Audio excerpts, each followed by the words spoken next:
Hello guys, how are you? Very good evening. Welcome to the ophthalmology session. I hope you people are doing good and you are there with your preparation for the insect. And hello guys, how are you? Very good evening. And today we are going to do a high session for the ophthalmology questions. As inset may the number of questions which are coming from your PYQs and PYTs are very very large. So it's about 30 to 40%. So I think that's a big percentage if you are getting directly your questions from the PYQs and PYTs, and that is up to 40%. That will be a large number, and for that matter, when we are doing the questions which are your PYQs or your PYTs, that has to be very very high yield. Let me know about my audio and video. Is it good to go? Hello everyone. Hi Gajendra, Mahendra, Yashwant, KK, welcome. Very, very good evening to all of you. Please let me know if my audio and video are good enough. Can we start, guys? So, because the recent questions are more important, and as we go away from the recent questions, they are becoming lesser and lesser ones. So we are going to start with the recent questions because they are in the upcoming trend. That means those topics are more important, and we will be talking more high level concepts about those topics as well. Hi Saurabh. Hi Hemant. So hi Shagufta, Arshia, Anuj, everyone. Very very good evening. So let's start with the question number one. Which of the following is a false statement regarding a patient who is having the diminution of vision? So there is a diminution of night vision. They are giving you history of the night blindness, and they are asking you which of the following is a false statement. So how to approach such type of question? They are giving you history of the night blindness, and they are giving you the fundus. Guys, can you tell me what is the answer for this question? It will be very very good and interactive if you also give the answer along with me. Try to see how many questions are getting right, and then we will see why they were right. Was it really right, or that was just a fluke? So let's see. So you can see this is the fundus of the retinitis pigmentosa. What is the most important thing? They have given you the history of night blindness along with a typical triad, like we have the pale yellow waxy optic disc. This year guys, there was a question on retinitis pigmentosa in NEET PG 2024 as well as in the INSET. So that way this will remain an important topic for your upcoming exams for the consecutive 3 years. It has been seen that if a question is coming on a topic, then consecutively 3 years question comes on it. So for the next upcoming year, retinitis pigmentosa will remain very very important. Pale yellow waxy optic disc hai. And number two, we also have the pigmentary spicules. So pigmentary spicules are present in whole of the periphery. Because it is in the periphery, so it will affect the rods, and because it is affecting the rods, therefore night blindness will not be a late feature, rather night blindness is the earliest feature. It is the earliest feature which is found in the night blindness. That is why answer will be C. Okay, what will be the third part of the triad? Third part of the triad may we are also getting the arteriolar attenuation. Arteriolar attenuation. Guys, can you tell me what is the investigation of choice for retinitis pigmentosa? Meanwhile, please comment on the investigation of choice. And most common, now they are saying that is the most common rod and cone dystrophy. So yes, it is the most common hereditary. This is hereditary. This is also pigmentary, which is affecting the pigment epithelium, that is the RPE layer. It is most common, it is hereditary, it is pigmentary, and it is the dystrophy of the both rods and cones. But because rods are affected earlier than the cones, that is the most important thing. Therefore, night blindness will always be the earliest and not the late one. Yes, so you are very correct, you people. ERG. So ERG is the investigation of the choice. Now, why ERG is the investigation of choice? Because here we have A wave, we have B wave, as well as C wave. So, A wave will come from rods and cones. Both rods and cones are affected. It's a dystrophy of the photoreceptors, and we know rods and cones are also first order neurons. Once the rods and cones are affected, which are first order neurons, this impulse, which is going to the second order, that is the bipolar cells, that will also be affected. And B wave shows the activity of bipolar cells, that is the second order neuron, so that will also be affected. And C will affect the RP activity, and it's a pigmentary dystrophy. So very logically I can say that ERG is the investigation of choice in the patients of retinitis pigmentosa. So the whole of the topic is important. Retinitis pigmentosa most common hai, pigmentary dystrophy, rods are affected earlier than the cones, ERG is the investigation of choice, it's part. Now one more thing I will tell you. Very commonly what happens, that we have one more thing called as the salt and pepper retinitis. Okay, once you have made the diagnosis that it is retinitis pigmentosa, telling this question is not, difficult. But the major limiting thing is that you should know whether it is retinitis pigmentosa or it is salt and pepper retinitis. So how can we find out this? Because very often the fundus of salt and pepper retinitis is also same as that of the retinitis pigmentosa. So see, here we have salt and pepper. So here we have both white as well as the black flakes. While in the retinitis pigmentosa, you were getting mainly the pigmentary spicules which were found in the periphery. Here you are getting both, that is why it is salt and pepper.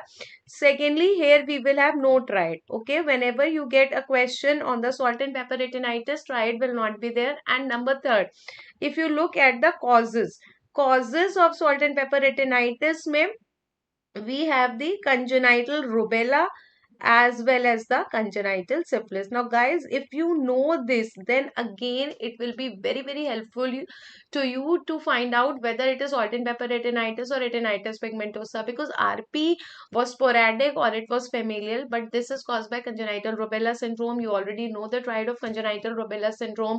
If that is there in your question, that you know that it is a case of salt and pepper retinitis, you know about congenital syphilis, Hutchinson's triad, interstitial keratitis, sensorineural hearing loss, then you know that it is congenital syphilis, and that will be a case of salt and pepper retinitis and not the retinitis pigmentosa. So the thing is that associated signs and symptoms will also help you to find out whether it's a RP or it is the salt and pepper retinitis. So we have done two similar things, how to differentiate between the two and what will be the causes and the presentation of the two diseases. I hope it's clear. Yes. So my aim for today is that how to find out that this is the thing, what are the things that can confuse you, and how to be sure that this is retinitis pigmentosa only and not the salt and pepper retinitis. So I hope it's clear guys. Okay. Next पे चलते हैं. We have a patient of the RHD who is coming with a superior visual field defect. Superior visual field defect है. This will be called as the superior altitudinal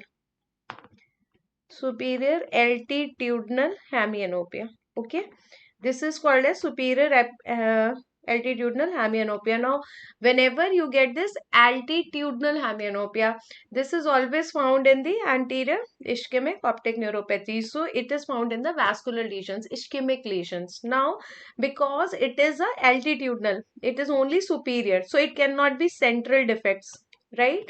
That is why we have either branch retinal artery occlusion and branch retinal vein occlusion. Now there was lot of controversy when this question was come, and I had seen many people had answered it as artery occlusion and many people had answered it as a vein occlusion. Now see, certainly because they have given you the history of RHD. RHD may we have the tendency of the thromboembolism. Okay, we are having the tendency of thromboembolism, and thromboembolism will lead to the artery occlusion. So I can see some of the people are answering as A, beta. It's not A because it is a sectoral involvement. So first of all, we can completely rule out the central artery occlusion also and vein occlusion also. We are left with the branch retinal artery occlusion या फिर branch retinal venous occlusion. Artery occlusion is the answer here because they are giving you history of RHD. RHD may we have the tendency of emboli forming thrombus embolism, and thromboembolism will go and block the artery and not the vein. That is why the answer to this question is the branch retinal artery occlusion and not the vein occlusion. I hope it's clear, guys.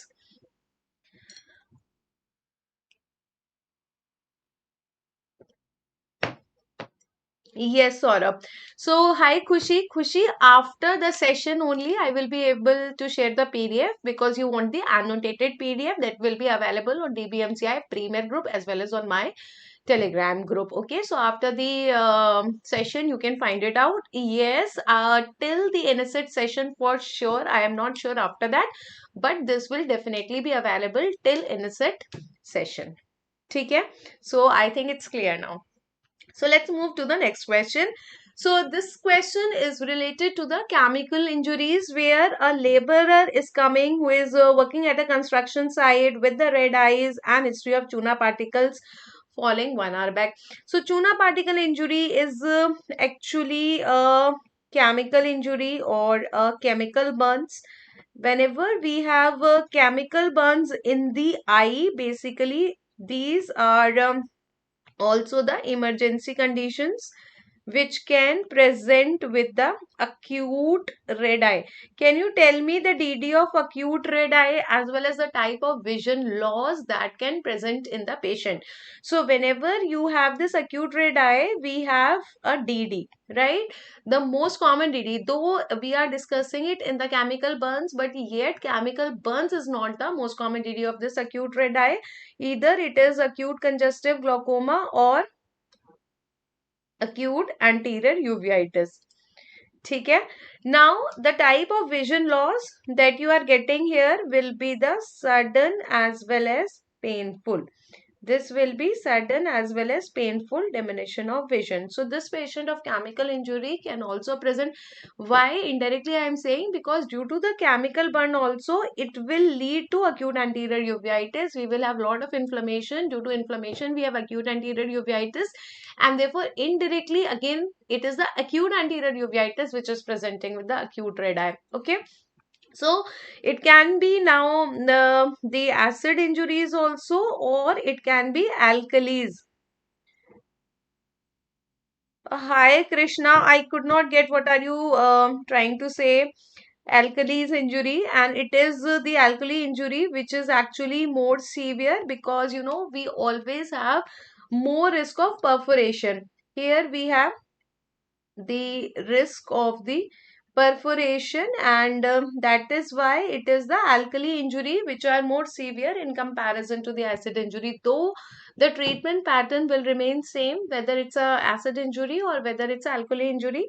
So if you go with the treatment, because it is an emergency condition, we have to first bring back the pH. Okay, so for this we have to do the irrigation. It's very important that you have to do the irrigation of the conjunctival sac thoroughly for about 40 minutes to 60 minutes or 1 hour. Now this irrigation of the conjunctival sac can be done by the basal salt solution, which is considered to be the best. Otherwise, if this is not available, then also you can do with the normal saline or by the ringal lactate. Now of the records, if I am telling you that when it's an emergency and you have to irrigate the conjunctival sac, even if you do not have the basal salt solution, you do not have the normal saline, you do not have the ringer lactate, no problem. You can wash with the distilled water, RO water, tap water, anything, so that we are able to remove the acid particles, alkali particles, tuna particles. We have to flush the particles, we have to bring the pH back ठीक है, even if you are in emergency, because you know inside people aims, people are very fond of asking the practical things. So if the patient has come to you and you are alone, then also you can take two bottles at one time in both of your hands and prick it. I clear my Emily exam, 3 stage. I got lessons. Your lecture helpful, ma'am. Oh, thank you so much. Heartiest congratulations. You could clear Emily examination by these notes. I am humbled and I'm very, very proud of you. Very happy for you.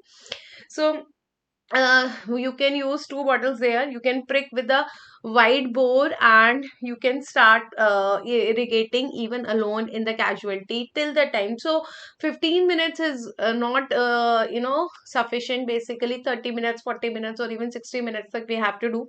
Once you have done, now what will be the step number 2? Step number 2 may we have to do the double eversion of the eyelid. We have to do the upper eyelid. So 2 times we have to evert it. Now you would say that we are not ophthalmologists, we cannot evert it. So you can take the support. You can take out the refill from the pen. You can put it here. You can take the stirrers, the tea stirrers. You can take the kajal pencil or the mascara pencils also you can put here, and taking the support you can evert it back. And once you have everted, you have to remove the deeply embedded particles. So that is very, very important, because these particles are deeply embedded and they are going into the fornix area. So it has to be removed at the earliest. Once you have done this, you have done the irrigation, the particles have gone into the eye. So obviously some amount of necrosis they have done. Hai na? So what you have to do is the removal of the dead tissue. That is the debridement. Next may we have to do the removal of the dead tissue. It is the removal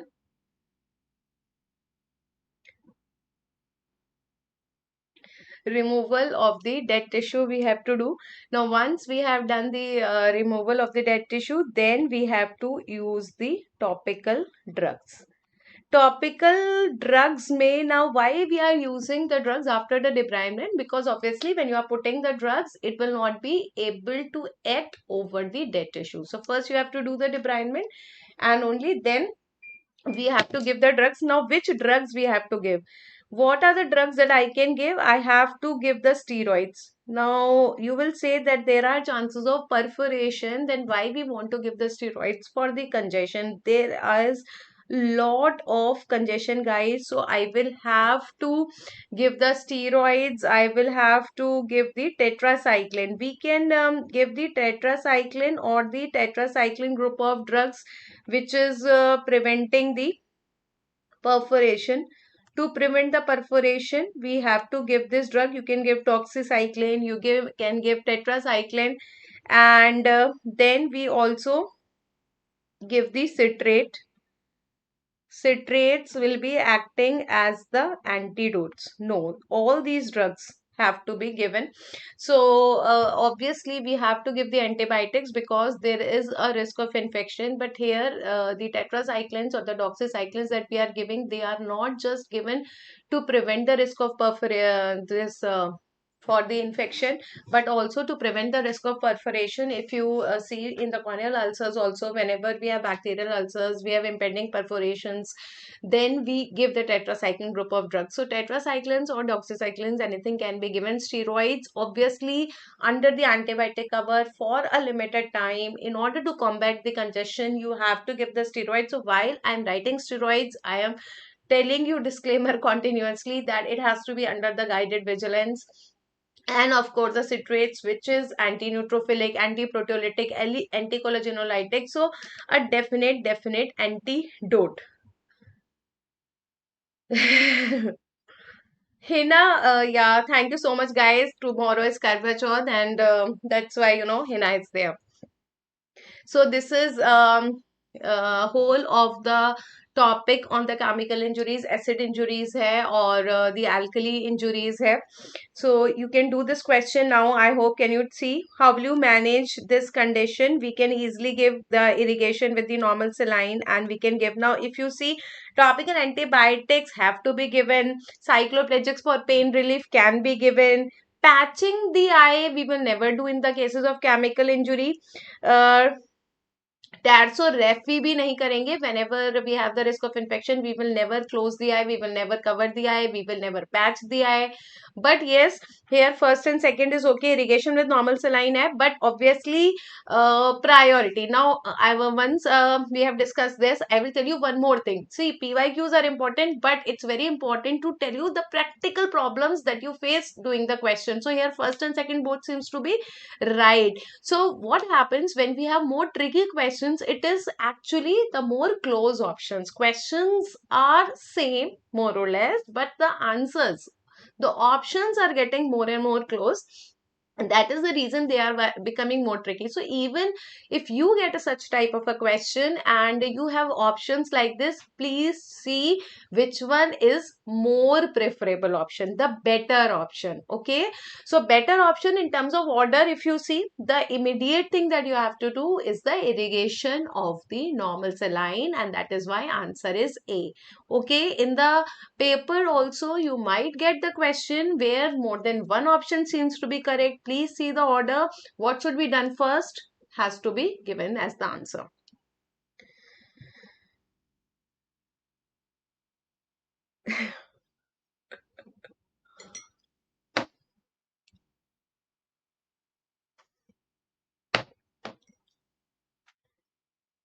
Chalo. Next question. What are the, all of the following are the actions of superior oblique except. तो एक और important चीज where yes sir is lucky, even I am also lucky, है ना. तो talking about the actions of extraocular muscles, not only superior oblique muscle, I will tell you how to calculate the actions of the extraocular muscles as a whole, because you know, you can get a question relating to the actions of the extraocular muscles. So basically we have got three steps, three simple steps in which we can calculate the action of the extraocular muscles. सबसे पहले, if you go, thank you so much. You are considering me as a role model. Thank you. Thank you. So, step number one, देखो. First of all, you have to see whether it's a rectus muscle or it's a oblique muscle. ठीक है? You have to see whether it's a rectus muscle or whether it's a oblique muscle. If it is a rectus muscle, then the primary action is straight up or straight down, because the rectus muscles will always go straight in the same direction. Rectus का मतलब क्या है? Straight. Rectus means straight. So they will always go straight in the same direction. Superior rectus elevation, inferior rectus depression, medial rectus adduction and lateral rectus abduction. Squint में सबको problem रहता है. That's why I am trying to elaborate the squint. ठीक है? So we have elevation, depression, adduction, abduction. While if it is a oblique muscle, then the primary action will be either intorsion or extorsion. So the primary action can be decided in this way. Now, if I am talking about superior oblique, we are going for the oblique muscles. Therefore, either it's intorsion or it is extorsion. And you have to remember here the sin. Superiors are intorters. Therefore, the primary action will be the intorsion. Right? Primary action of superior oblique आ गया, intorsion. Then go to the step number 2. Step number 2 में हम जाते हैं. Now you have to replace their places. Primary action of rectus muscle becomes the secondary of oblique, and primary action of the oblique muscle becomes secondary of rectus. Okay. So now the secondary action of the oblique will be the primary action of the rectus muscle. So here I am writing now elevation and depression. Okay. Now how will you decide that which muscle will elevate and which muscle will depress? इसके लिए you have to see that O for oblique is actually equal for to O for opposite. O for oblique is equal to O for opposite है. So oblique muscles are always going in opposite direction. Our muscle is superior oblique, इसलिए that will cause depression. So in this way we have got the secondary action. फिर finally आ जाते हैं step number 3 पे. Step number 3 में tertiary action is equal to rad. Another mnemonic is rad, like one was thin, another is rad, means the recti are adductors. Recti muscles are adductors, therefore oblique, the tertiary action will be abduction. So in this way, we are getting all the three actions of the oblique muscle. Can you find out the actions of inferior rectus? So in this way, guys, using the same three steps, can we find out the actions of the inferior rectus? Primary action means it will go straight in the same direction. Inferior rectus inferiorly जाएगा, तो depression, okay. And secondary action will be the primary action of oblique muscle, intorsion, extorsion, and remember it is the superior which are in tortus, therefore inferior will cause extorsion.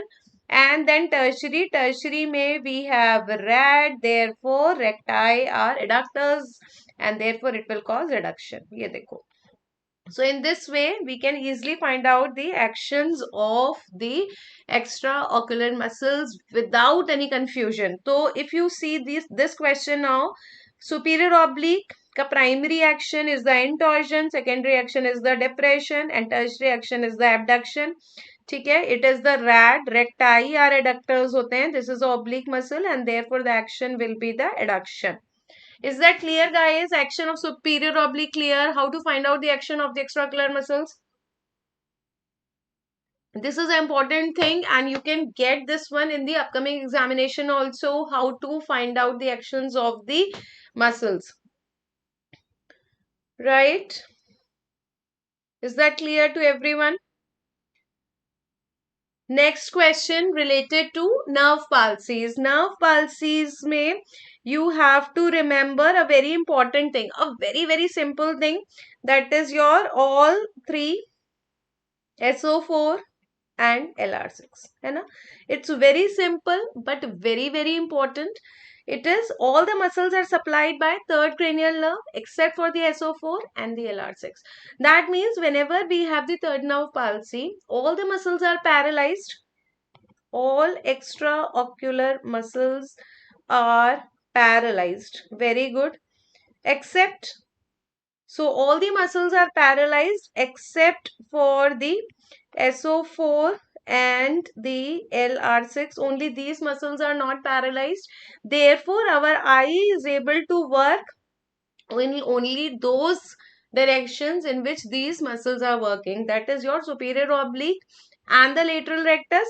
Now, what are the actions of superior oblique and the lateral rectus? Superior oblique, just now you have seen primary, secondary and tertiary. Primary was intorsion, right? Then secondary was depression, O for oblique and O for opposite. Then tertiary में rad, therefore recti are adductors. This will cause abduction.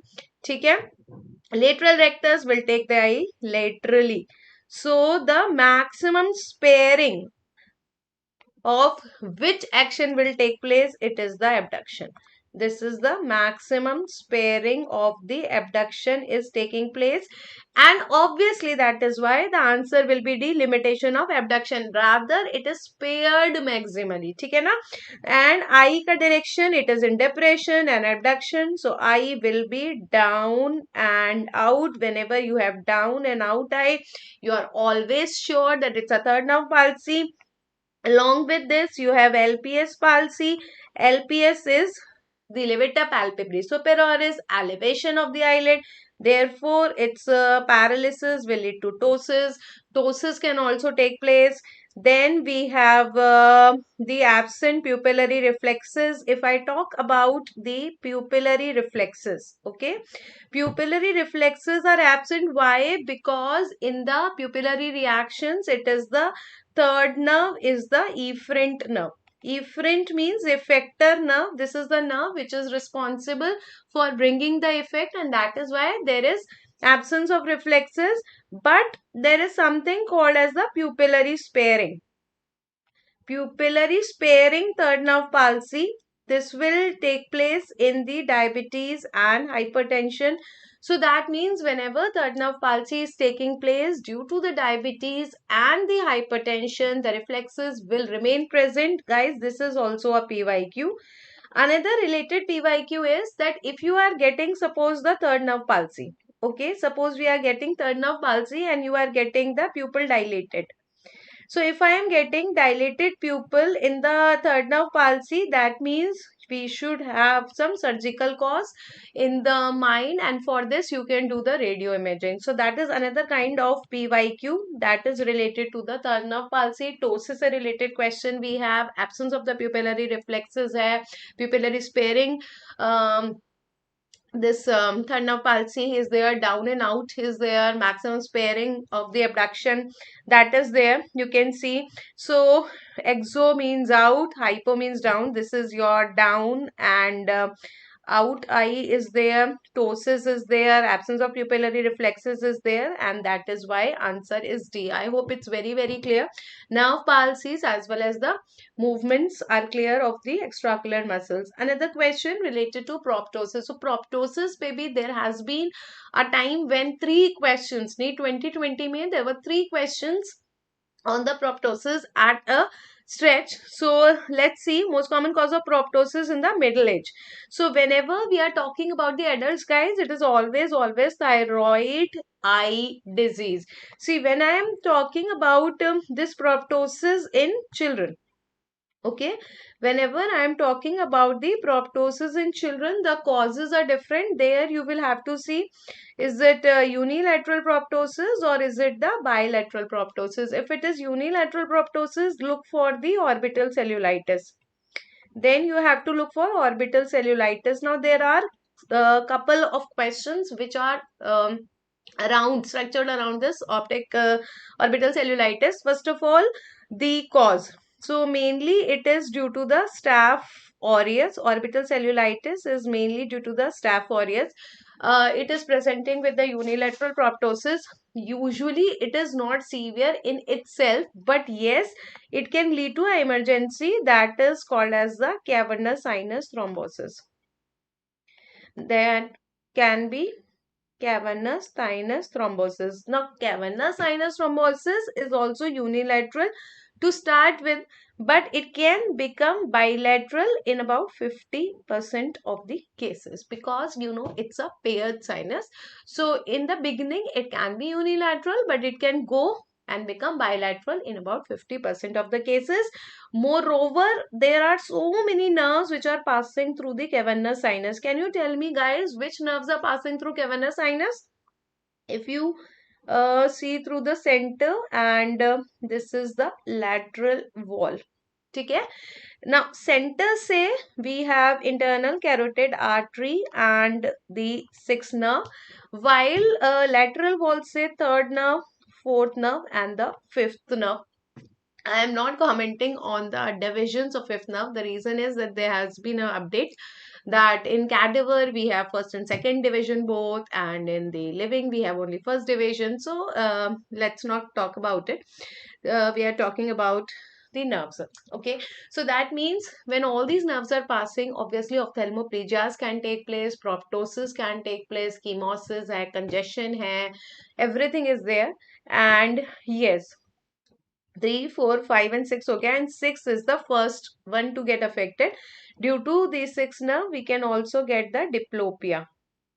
We can get the diplopia in the lateral gaze. We can get the diplopia in the lateral gaze. This is the first very, very important manifestation that you can get whenever you are getting cavernous sinus thrombosis or you are getting the diplopia in the lateral gaze. Think about the other one, because sixth nerve is passing through the center of cavernous sinus, and then you can diagnose it. The diagnostic feature will be the mastoiditis. So easily you can make the diagnosis by the tenderness as the mastoid process. You can check by this. That is called as the mastoiditis. And once diagnosis is confirmed, treatment is not a problem. While if I am talking about the bilateral proptosis, so bilateral proptosis in cases of the children is mainly due to the metastasis. Alarming signal hai. Think about some tumor, and usually the metastasis that is taking place is AML or the chloromas. So again, leukemias हैं, or it can be the neuroblastomas, or it can be the neuroblastomas. I think we will have some question on horizontal gaze palsy and I'll talk about it. Okay, this is about the children, but when I talk about the adults, so when I talk about the proptosis in the adults, then you have to always think about the thyroid eye disease. Now, thyroid eye disease, though it is more common in females, it is more common in the middle age with the history of smoking, if that is their history of thyroid status. If I see 90% of the people will give me the hyperthyroid status. Now that is most commonly there. Okay, now we are thinking about the thyrotoxicosis or the Graves disease, but 6% of the people will also be euthyroid. That is an important thing, and even 4% of the people will also be hypothyroid. Okay, so just because the patient was having a euthyroid, 6% of the people will also be euthyroid. So just because the patient is having the euthyroid status, you cannot rule out the thyroid eye disease. That is an important thing. Um, then earliest sign. Now there is a lot of confusion that the earliest sign of the proptosis of the thyroid eye disease is proptosis. No guys, proptosis most important hai, but earliest it's not there. It has to be the upper lid retraction. Upper lid retraction is the earliest sign, followed by the proptosis. Proptosis is most common but not the earliest. That is another important thing. If I talk about the pathology of the thyroid eye disease, so it can be primary pathology, it can be secondary pathology.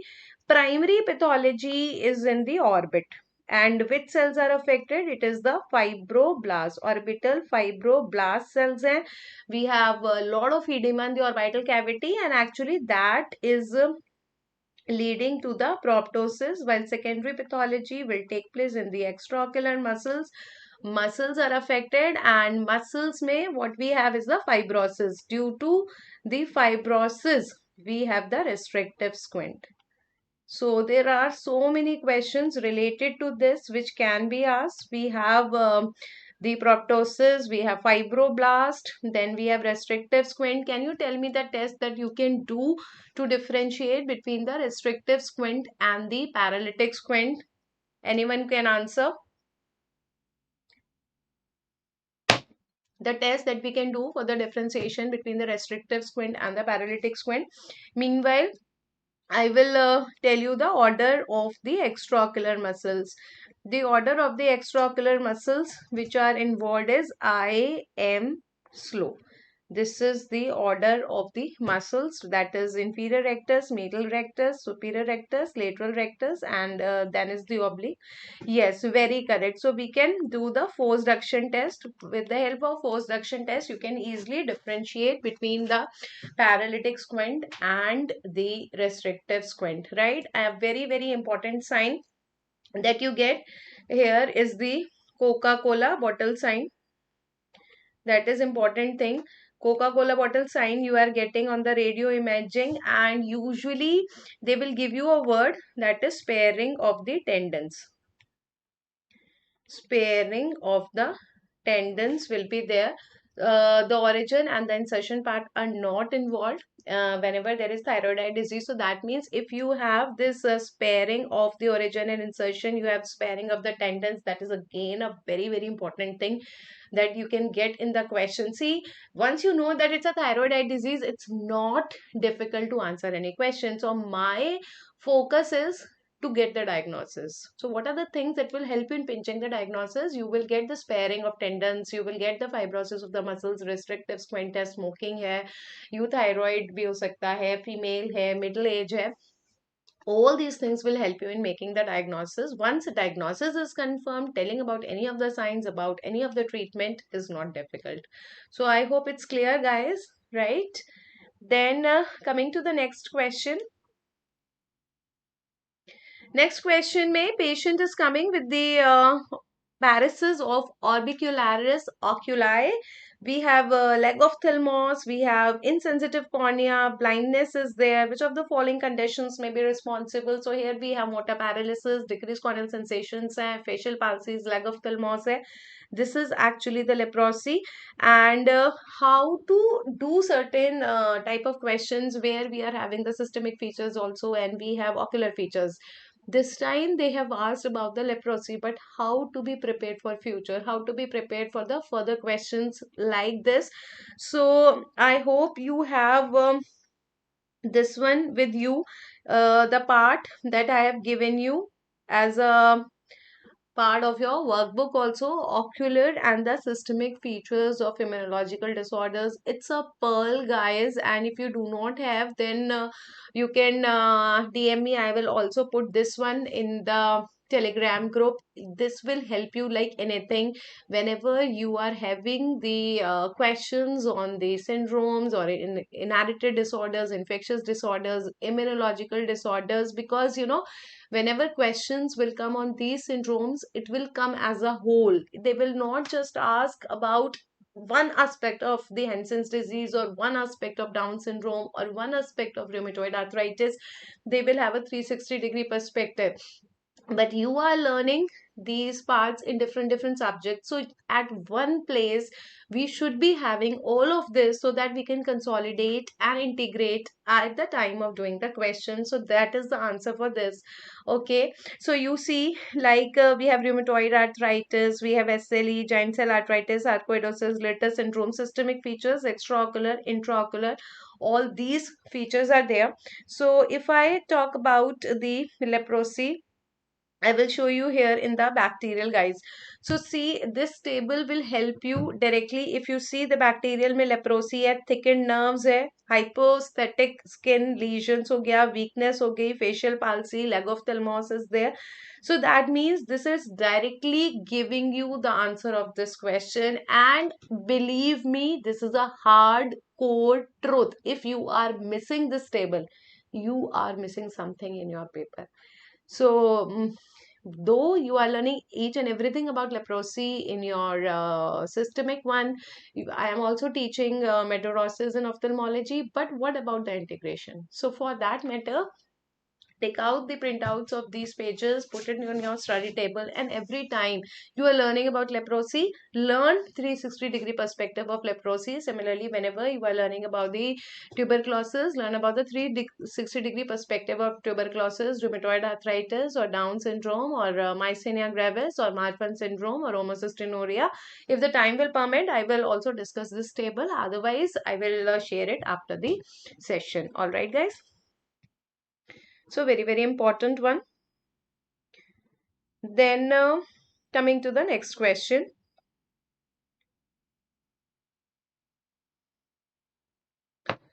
Screenshot का जरूरत नहीं है. You do not require the screenshot. I'll be sharing it because it has so many pages. I will share it after the session in the group. Okay. So we have a 2-month-old child. A 2-month-old child presenting with the watering of the eyes hair and the photophobia. All of the following can cause the above symptoms except. So again, they are obsessed with the watering and photophobia. Sometimes they are asking directly about the watering and photophobia, like in Bablu. Sometimes they are asking you all except question. In one way or other, they are talking about the photophobia and the lacrimation. So if you go with the exclusion thing, number one is the why Madhu, it is A. If there is a nasolacrimal duct obstruction, so this NLD, they are asking you except, all of the following will show you except. So NLD obstruction, why it will not show watering if there is a NLD? NLD means lacrimal duct. If this nasolacrimal duct, which is actually draining in the inferior meatus, right? So if this is obstructed, obviously we will have watering, and then we can have infection also. So obviously this can cause photophobia. Congenital glaucoma may we have BPL card, we have blepharospasm, we have photophobia, we have lacrimation. So actually may both of them are correct. It will not be found in the distichiasis. Distichiasis, when I say distichiasis, and then they are saying about the entropion. These are the lid deformities. Both of them will not give you, but if you have to choose one, then I would say you can go with the distichiasis. Entropion, we have invert turning of the lid margins. When there is invert turning of the lid margins, this can lead to trichiasis. Trichiasis means we will have the rubbing of the eyelashes, eyelashes over the cornea, and that rubbing can lead to watering. Okay, that is why if you have to choose one, you have to choose the distichiasis. Distichiasis may we have got the 2 rows of the lashes. So if you have 2 rows of eyelashes, there is no clear cut um, evidence that you will have the watering and photophobia in the patient. That is why answer to this question is B. Entropion may we have invert turning of lid margins. Invert turning of lid margins can lead to trichiasis. Trichiasis can lead to watering. That way, that can be there. All right. Then some of the other lid deformities, like we can have the poliosis, we can have madarosis. Poliosis may we have graying of the eyelashes can be there. Then madarosis may loss of eyelashes, loss of the eyelashes can be there. One is poliosis and one is the madarosis. So we have the different lid deformities that can be also asked separately. And like madarosis is found in the leprosy. Where is poliosis found? Can you tell me where is poliosis found? Like madarosis is found in the leprosy. Poliosis is found in the VKH syndrome, Vogt-Koyanagi-Harada syndrome. It can be a part of multi-system involvement. We have cutaneous involvement, जिसमें vitiligo है, poliosis है. Then sensorineural hearing loss, tinnitus, meningitis. There are so many syndromes. Madarosis can be a part of the leprosy. Hansen's disease can be there. Okay. Moving towards the next one, the patient 40-year-old wearing thick glasses. So thick glasses means it is suggestive of the high degree of refractive error. So that can be high myopia, and we know that high myopia is a degenerative condition and it is leading to the sudden onset of flashes. Therefore, the answer will be the retinal detachment, because whenever we have high myopia, it is also called as degenerative myopia, or it is called as the pathological myopia, or it is also called as the pathological myopia. So it's again important condition. Why it is called as pathological? Because here we are having the overstretching. Here we are having the overstretching of the eyeball. Yes, due to the overstretching, it is called as the pathological. And this overstretching will actually lead to high degrees of the myopia. We have high degrees of myopia, and when I say that it's a high degree of myopia, it will be more than -6 diopters. We have high degrees of myopia, and this can lead to the degenerative changes. This can lead to the degenerative changes in the eyeball. So basically, high degrees of refractive error hai. Because of this high degrees of the myopia, it is also called as the high myopia. And because of the degenerative changes, it is also called as a degenerative myopia, right? So there are so many signs of this high myopia, and all of them are important. That is why we are also discussing the other signs. Like number one, if I talk about the sclera may we can have the posterior staphyloma. From the last 3 years continuously we are having the questions on sclera, and that is why posterior staphyloma is very very important, guys. So if this is the eyeball, there will be the posterior ectasia of the eyeball. This posterior protrusion or posterior ectasia is called as the posterior staphyloma. And then changes can be in the choroid. Changes can be in the choroid. Now because choroid vascular hai, that is why we can have the hemorrhages also. Hemorrhages will be called as the fossa fugue spots, that can be there. We can have very correct Rahil, lacquer cracks can also be there, breaks or cracks can be there, that is also there. Then after the choroid we can have the changes in the retina. So in the retina, we can have the peripheral degenerations, and because it is basically affecting the periphery of the retina, that is why rods are affected.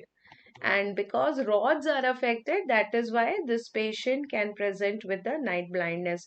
Now one more thing, guys, those who have attended my class already know that I believe in DDs, because this will help you a lot in doing the clinical scenarios. So if you are one who is attending this for the first time, if you are not a DVMCI student, guys, please always try to highlight your DDs. You can make a separate list also of all the DDs which are there.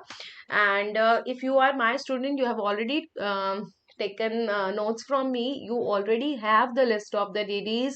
Please read them several times. Please add them to your 20th notebook. Please, you can make a separate list of these DDs. You can stick it on a paper on your study table, because if you already know the DDs, solving the clinical scenarios will become a piece of cakewalk and very very easy. Okay, so night blindness, now this is another DD of night blindness. So if my patient is coming with the night blindness, one of the things can be this: because of the retinal degeneration, we can have the retinal holes, and due to the retinal hole we can have the RRD, that is the most important complication of eye myopia.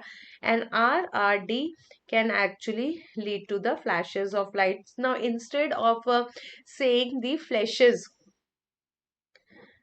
link of DD क्या है, they are there in the notes. Okay, I do not have any link for that. Flashes of light hai, so in the history they can give you the flashes of light, or one more thing that they can give, that is your curtain like effect, that can also be there. We can also have the curtain like effect. We can have the flashes of light, or we can have the curtain like effect. That is very very important for your trachmatogenous retinal detachment, the most common type of retinal detachment also, right guys?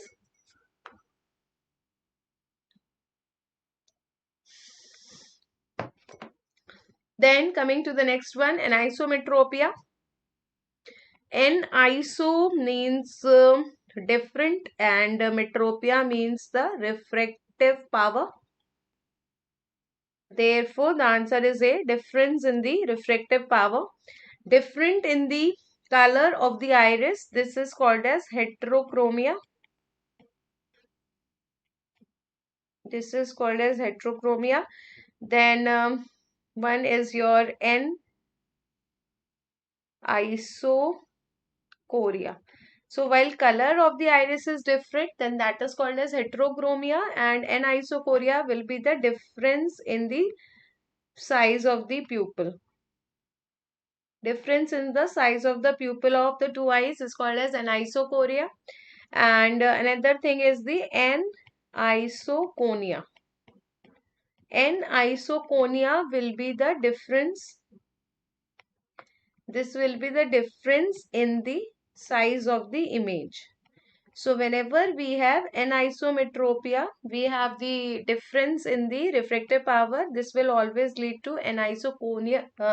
Anisoconia means difference in the size of the images and up to 5%. If this anisoconia is up to 5%, then this is considered to be similar. If this anisocoria is up to conia is up to 5%, that means if the two images are different up to 5%, you can consider them as similar, and more than 5% they are not similar.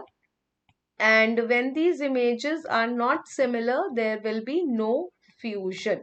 Then there is no fusion and there will be diplopia. So that is why it is very important that the difference in the refractive error of the two eyes are not different with a very large amount, because if they are different by very large amount, the changes in the size of the image will be very different. Then they will become dissimilar and therefore there will be diplopia. So I hope you have understood, guys. Have you understood this?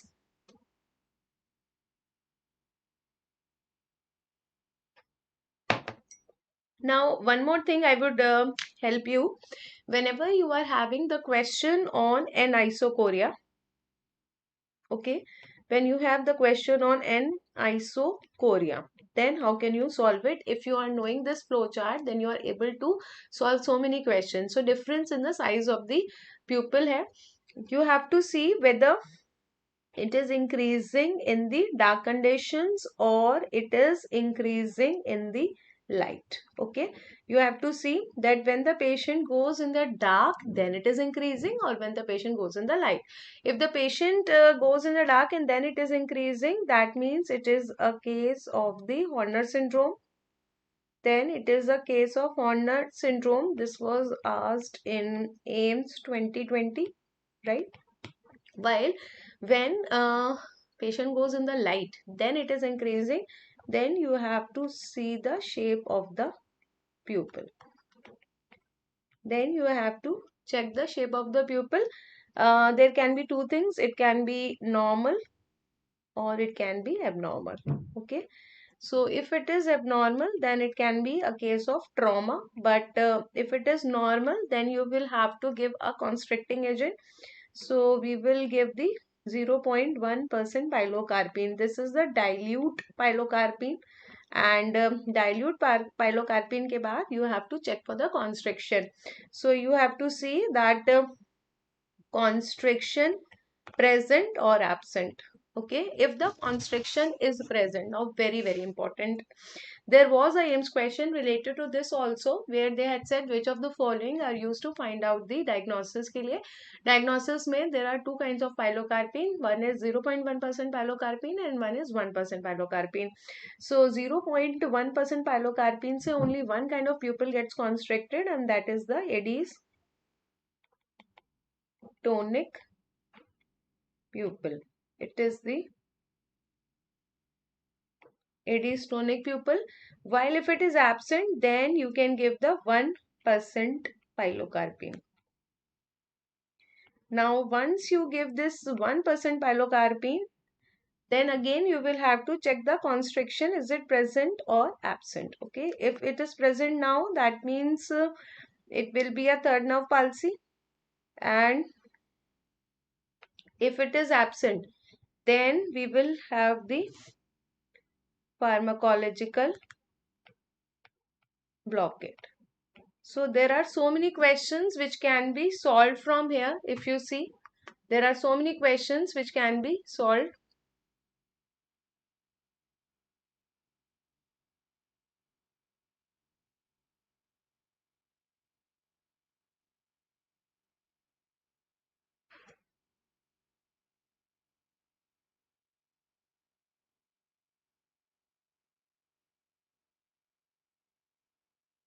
So we have the third nerve palsy, we have got pharmacological blockade, we have Eddy's tonic pupil, then we have trauma, and number 5 is the Horner syndrome.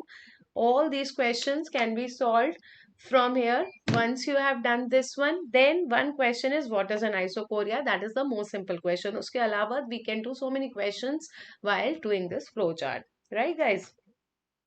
Now coming to the next one. Next question says that we have a 80-year-old patient who is presenting with a painful red eye. Painful red eye. That means it's a acute red eye. Okay. And I have already told you that acute red eye can be due to acute anterior uveitis or it can be acute congestive glaucoma. We will see what is the cause here.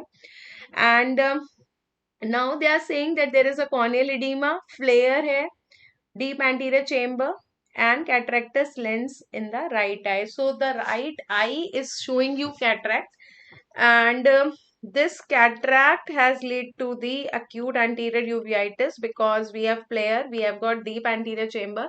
Deep anterior chamber will not be due to glaucoma. Obviously, it will be due to the uveitis because here we have the miotic pupil. So now, which type of cataract can lead to uveitis, first of all, which can lead to the flare, which can lead to the deep anterior chamber, along with the along with the glaucoma also, because this patient is having the 50 mm of mercury IOP and in the left eye, it's very high. And right eye mein it's okay. So what is the most likely diagnosis? Because guys, we are having the cataract in the right eye and it has led to the flare, it has led to the deep anterior chamber and we have the deep anterior chamber. Therefore, it is not the immature senile cataract because immature senile cataract will lead to the phacomorphic. This will lead to the phacomorphic glaucoma and phacomorphic glaucoma will not have the deep anterior chamber. Then another type of glaucoma that we can have is by the Morgagnian type of the hypermature senile cataract or we can have the sclerotic type. So in both the varieties it will be chalky white in color or it will be the milky white in color. In the Morgagnian, we have the lysis of the cortex proteins. Here we have the lysis of the cortex proteins. Due to the lysis, nucleus will settle at the bottom and these cortex proteins will cause the trabecular blockade. Now once they have got the trabecular blockade, it will cause the open angle glaucoma, secondary open angle glaucoma, and secondary open angle glaucoma means there will be deep anterior chamber. This glaucoma is called as the phacolytic because it is due to the lysis of the cortex proteins. Therefore, this glaucoma is called as phacolytic glaucoma. And what about the uveitis? So, these proteins which are released are actually antigenic proteins because these proteins are antigenic. They contain the sequestered antigens. Therefore, they can induce the uveitis. And that uveitis can actually show you the flare as well as the deep anterior chamber. So when we have open angle glaucoma, we will have normal anterior chamber. When we have angle closure glaucoma, we will have narrow angle of anterior chamber. And when we have got the uveitis, it is a deep anterior chamber. So basically, it is the phacolytic glaucoma, which will also be accompanied with the phacogenic uveitis. This uveitis is called as the phacogenic uveitis, and that is why we are having the flare and the deep anterior chamber. That is the reason that answer to this question is the phacolytic glaucoma.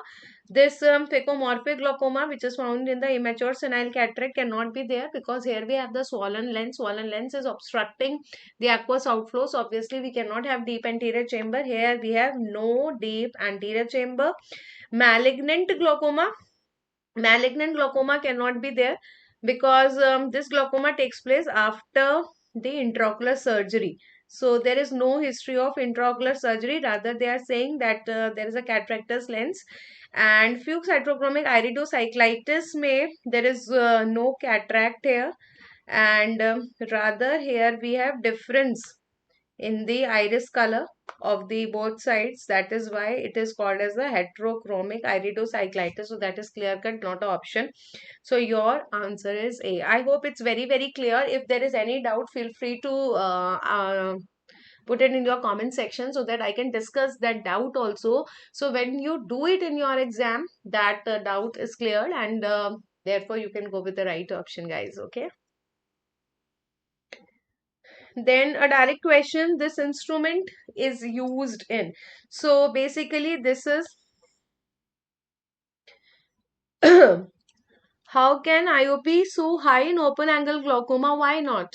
What happens, guys? This is a late stage of the cataract in the hypermature senile cataract, when we have a lot of proteins, and slowly and gradually they have caused a trabecular blockage, so we can have high glaucoma. Most of the time we do not have very high because it is developing slowly, but here it is developed as a complication due to the sudden leakage of the cortex proteins, which is blocked, 90% blocked of the aqueous humor, because 90% of the aqueous humor passes through trabecular meshwork.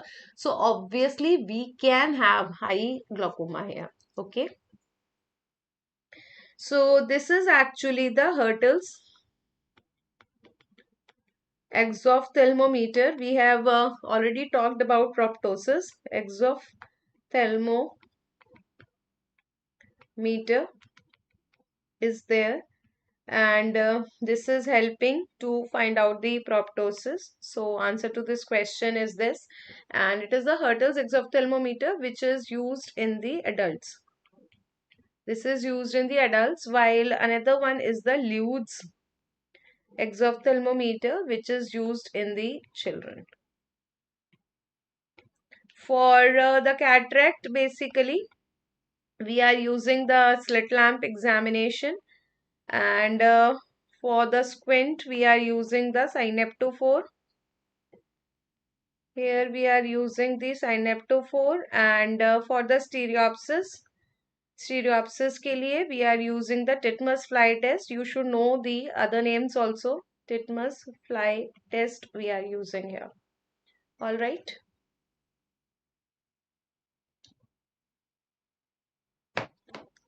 So I think this is a easy one. We have already talked about the proptosis. Now comes this one, again an important one, how to solve the questions related to the astigmatism. Now, before we actually go to the astigmatism question, I would like to give you a brief out about astigmatism. What is astigmatism? So whenever my patient is having the uneven refractive surface are two, one is the cornea and one is the lens. So any of the surface is uneven, then the refractive power in the two meridians, one is horizontal and one is vertical, the refractive power in the two meridians will always be different. So when we have different powers in the different meridians, that is called as astigmatism. Okay, it can be the regular astigmatism, or it can be irregular astigmatism. In our scope, it is mainly the regular astigmatism, where the two meridians, vertical and horizontal, are perpendicular to each other. If both the meridians are perpendicular to each other, they have an angle of 90 degree, then I would call it as a regular astigmatism. While if they are not perpendicular, then I would say it is a irregular astigmatism. Now once you know that it is a case of regular astigmatism, we can further divide this into with the rule astigmatism and the against the rule astigmatism. With the rule, that means when the vertical power is more than the horizontal power, then it is called as with the rule, while horizontal power more than the vertical power, then it is called as against the rule. Now how to find out that which power is more? इसके लिए we have simple thing that minus power is more than 0 and 0 power is more than plus. So this is the order here. Minus power is more than 0 power and 0 power is more than the plus power. So if you have to compare between minus and 0, it will be minus which is more. If you have to compare between 0 and plus, then it is 0 which is more, and plus and minus, then it is the minus which is more. Now suppose we have the same signs on both the sides, then you have to remember that thank you Saurabh. I am happy that you are able to do the questions of astigmatism from my videos. I'm really very happy for you. So more the minus sign, you have to see more the minus sign, more is the power. So whenever you have to compare in the minus signs, we will see that more is the minus sign, more power. So if I have to see between -3 and -5, One having more minus sign will have more power, while we will have opposite for the plus sign. Lesser the plus sign, then more is the power. Okay, so if you have to compare between +3 and +5, so one having +3, which one is having the lesser plus will have the more power. So once you know this basic thing, only then it will be possible to solve the questions. Then also you should know that this regular astigmatism can be differentiated into the simple astigmatism. Then we have compound astigmatism, and then third will be the mixed astigmatism. Okay, simple astigmatism is simple, as the name suggests. On one side we have zero power, other side पे either minus power or plus power. ठीक है, so one side zero power है, then it is simple astigmatism. Other side minus, zero के साथ minus, simple myopic. One side zero है, one side plus, so it will be simple hypermetropic astigmatism. While if we are having both minus or both plus, different of the power but signs are same, then it is compound myopic or compound hypermetropic. Finally mixed astigmatism है, जिसमें one will be minus and one will be plus. So if we have minus sign on one side and plus sign on the other side, if the patient is myopic in one meridian and hypermetropic in the another meridian, then it is the mixed astigmatism. So this is how we can divide the different kinds of astigmatism. Now we will be talking about how to solve the questions related to astigmatism. 8-year-old boy hai, he was not able to see the blackboard. So he is not able to see the blackboard. That means talking about the distant vision. He is not able to see the distant object. So we are thinking about the myopia. And if you look at the retinoscopy, the retinoscopy is -1 diopter spherical, -2 diopter cylinder at 180 degree. So how to solve this question, guys? If I talk about the two meridians, we are having the two meridians here. One is this vertical meridian and one is the horizontal meridian. Now please see very carefully how to solve this question. One having the diopter spherical. Spherical component means equal in all the meridians. So we have -1 here also and we have -1 here also. Okay, now we have -2. -2 you are giving at 180. When you are giving at 180, it will act at 90. ऐसा क्यों? Because the power of the cylinders will always act at a perpendicular axis. So if I am giving at 180, then it will act at 90. So -2 here. Because it is given at 180, so it will act at 90. So now it will become -3 and -1. Okay? Now we are having both minus. So this will become compound myopic astigmatism, and -3 will be more than the -1. So vertical more than horizontal hai, therefore it is with the rule. Please see everyone, have you understood how to do this question? Because again we are expecting this type of question. Actually I was expecting this type of question this year only, but this year they had a lot of other googlies that they had done, so they had not done with the astigmatism. Because last year there was a theoretical question on astigmatism, terms cunoid. So this year has to be a numerical year for the astigmatism. Somehow it has not come, so definitely a high predictor questions for the NEET PG 2025 as well as the upcoming Inset examination. So it is with the rule, compound myopic with the rule. Please see if you have understood, and if you have any doubt related to this, please let me know. One more example, all right? So let's take one more example. -2 diopter spherical and +2 diopter cylinder at 90 degree. Those who have understood can solve, and those who have not understood, please see here. ये देखो, we have -2 here also and -2 here also. Diopter spherical hai, because it is diopter spherical, so it will act equal in both the meridians. And +2 you are giving at 90 degree. Because we are giving +2 at 90, so it will act at 180. So 180 pe I have added. Okay, so -2 and +2 will cancel out, and now this becomes -2 and 0. Can you tell me about the astigmatism now? -2 and 0. So this will become simple myopic astigmatism, and minus is more than 0. So this is also with the rule. So this is also with the rule astigmatism.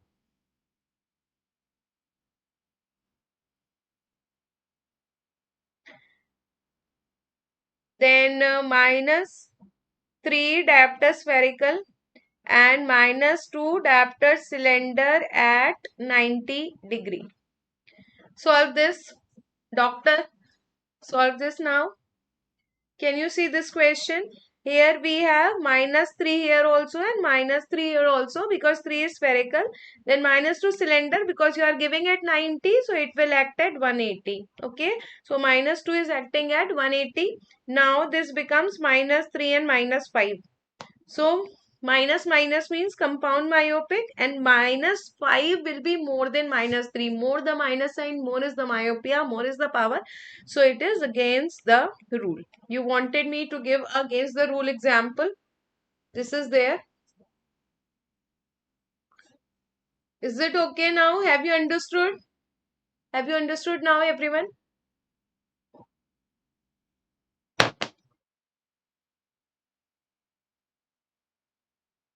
Right. Now coming to the next question, a man who is having the history of diabetes coming with a vision of 6 by 6 classified as severe NPDR, which of the following is not a feature? So first of all, whenever I am classifying NPDR, what are the characteristics that you have to look at? That is called as 4-2-1 rule. This rule is called as 4-2-1 rule, where we have all four quadrants,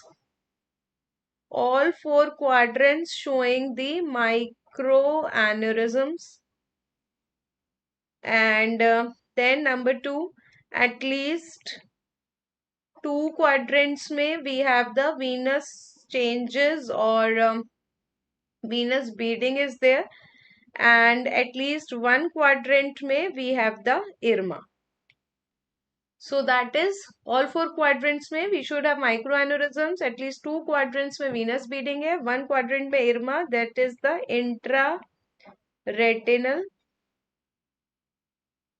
microvascular microvascular abnormalities that is there. So if you look at this, if we have at least one criteria, so if we have at least one criteria, then this is called as severe NPDR. Okay, any one of them is present, then it is called as severe NPDR. And any two criteria present, then I will say very severe NPDR. So in this way, we can classify NPDR into severe NPDR as well as very severe NPDR. If only one criteria out of these three are present, then it is called as severe NPDR, and at least 2 criteria are present, then I will call it as a very severe NPDR.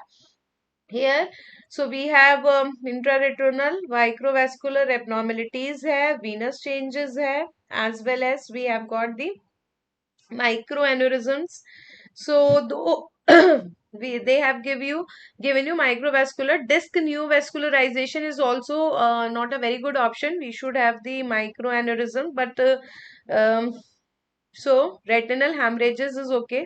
Retinal hemorrhages are your microaneurysms. So answer will be the C, that is disc neovascularization. This is the criteria of the PDR. It is the hallmark of the proliferative diabetic disease. That is why the answer is the disc neovascularization. While the hallmark of NPDR as well as diabetic retinopathy as a whole is a microaneurysm, the hallmark of PDR is the disc neovascularization, or it can be the neovascularization elsewhere also.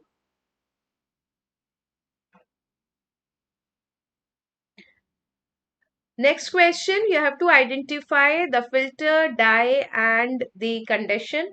So this is, I think, very clear cut. You can see it's a fluorescein dye which is having the cobalt blue filter, and this is used for the corneal ulcers, whether it's a dendritic ulcers or it is superficial punctate keratitis. It can be bacterial ulcer, it can be fungal ulcer, any kind of the ulcers. Even in the Goldman's applanation tonometry also, where we are using the Imbert Fick law, There also we are using the same stain as well as same filter. There is no problem here. I think that is a direct question, you can see. Okay. Then coming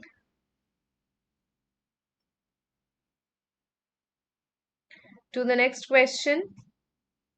So somebody was asking also about this question. The patient with a known case of the multiple sclerosis as coming with the diplopia looking towards the right, and convergence is normal. So what is this? Because multiple sclerosis is a demyelinating disorder. It's a demyelinating disorder, and a demyelinating disorder can lead to the MLF lesion or internuclear ophthalmoplegia. Now, I will tell you a very, very simple rule for solving the questions related to the INO or the MLF lesions. Okay, na? It is actually called as the internuclear. This is called as internuclear ophthalmoplegia. So internuclear is between the third nucleus as well as the sixth nucleus. So these MLF fibers are actually joining the two nucleus, and these nucleus are the third nerve nucleus and the sixth nerve nucleus. So whenever we have MLF lesion or we have internuclear ophthalmoplegia, you can go by the simple formula that we have ipsilateral adduction deficit. Okay, I am not going into the details of its whole nuclear mechanism, but I am telling you the direct formula that you can apply to do that question. And we have contralateral abduction nystagmus. Contralateral abduction nystagmus है. So we have adduction deficit on the same side, and we have the abduction nystagmus on the other side. Now if you see this patient who is looking towards the right here, and he is not having any adduction in the left eye, so it is actually therefore it is the left adduction deficit. So once we know that it is the left adduction deficit, while here we are having the abduction, that means we will have ipsilateral defects. That is why the answer to this question is the left MLF lesion. So very clearly, whichever side MLF lesion is there, whichever side internuclear ophthalmoplegia is there, that side adduction deficit, contralateral abduction nystagmus. Very, very clear cut. Okay, is that clear, guys? Similar to this, one more thing I would like to tell you. When we have the junctional scotomas, once we have the junctional scotomas, where we are having the lesion at the junction, where we are having the lesion at the junction of the optic nerve and the optic chiasma. So in this question also you can do the direct one by putting the formula that whenever we have junctional scotoma, we have the ipsilateral central scotomas.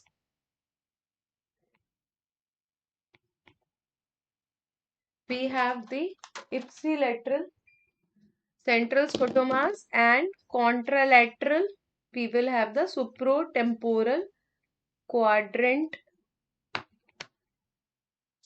anopias. Again, what is the reason? We are not going into the details. Same side pe, if I show you, you will have something like this.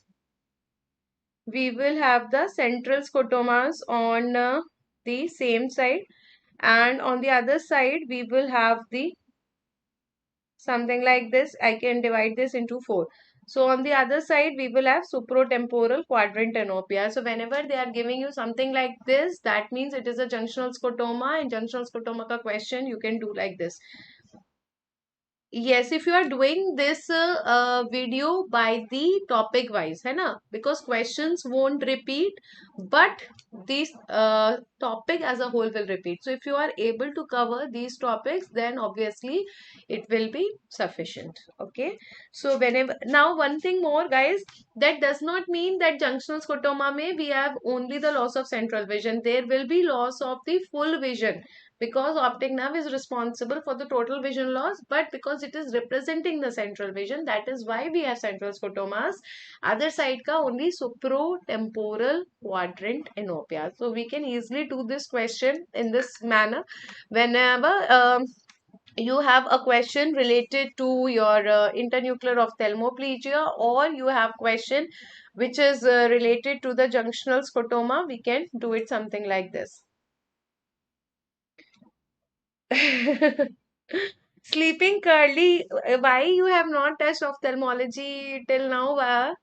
And even if you have not touched ophthalmology and you want to sit for this inset paper, just write down all the topics that we have discussed today and read them again and again. Do these questions. You can take the help of one shot session.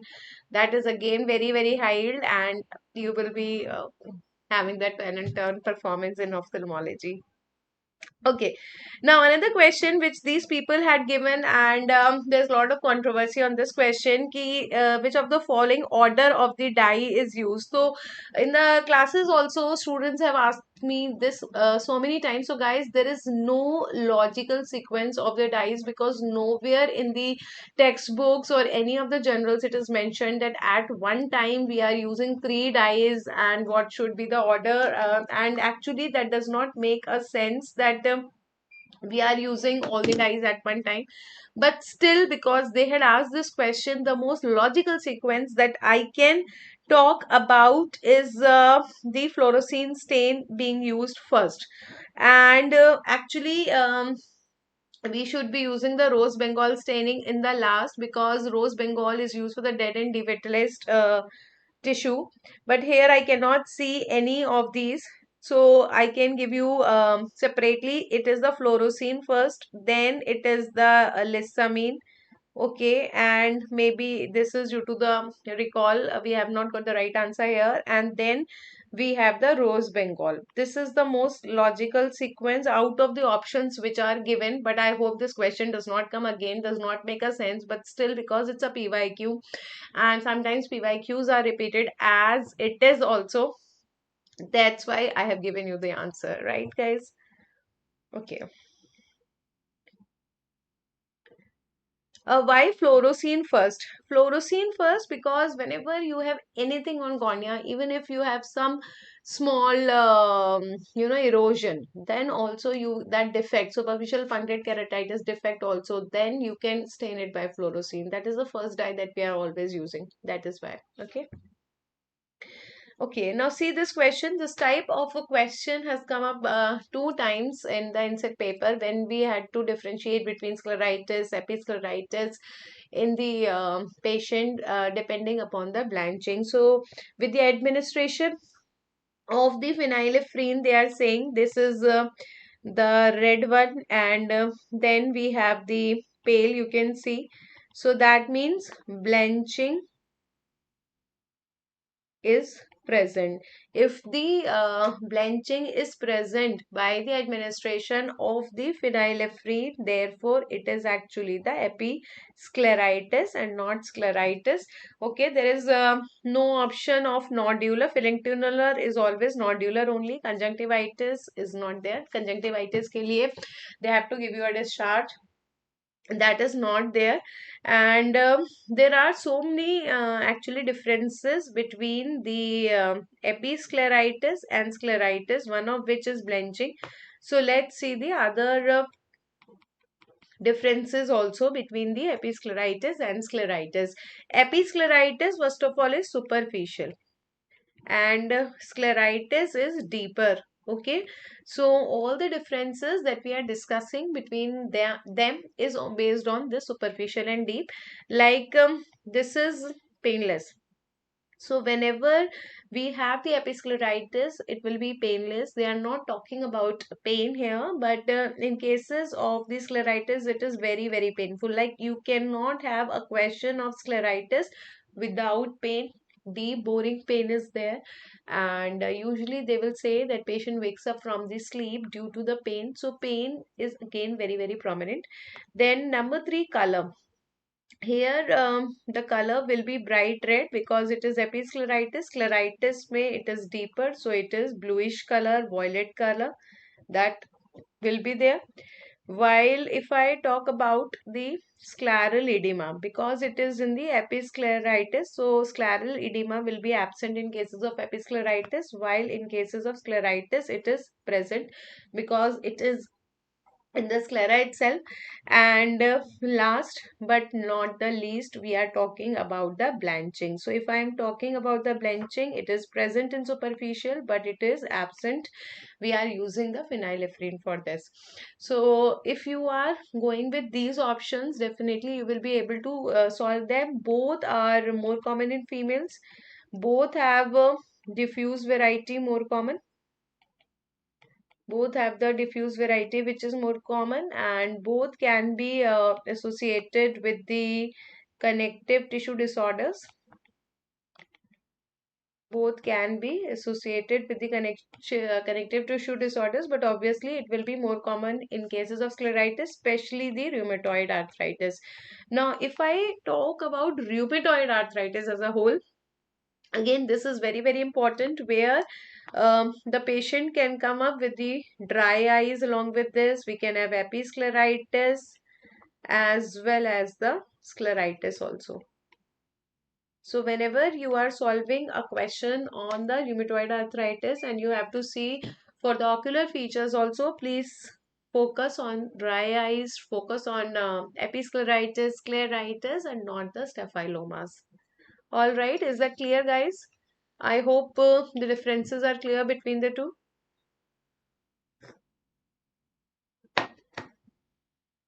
Now coming to the next question, they are saying what is the earliest change on the perimetry. So we have a lot of the visual field defects in the glaucoma, and we have a simple mnemonic to find out all the visual field defects, like that is in corona, BP. In corona, BP should be doubly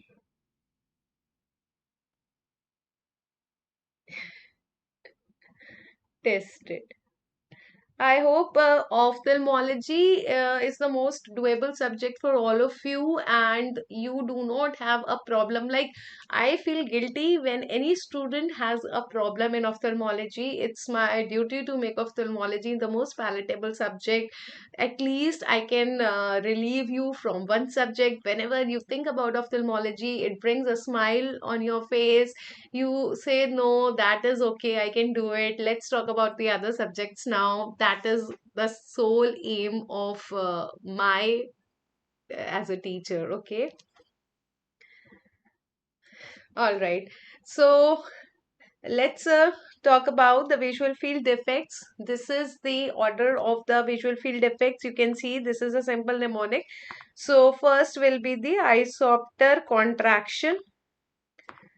First is the isopter contraction. Then we have B for the bearing of the blind spot.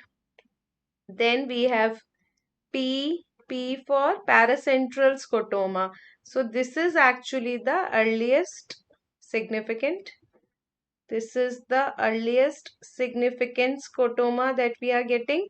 Then we have the next one. Next is the Siddle scotoma. This Siddle scotoma is the sickle cell shape.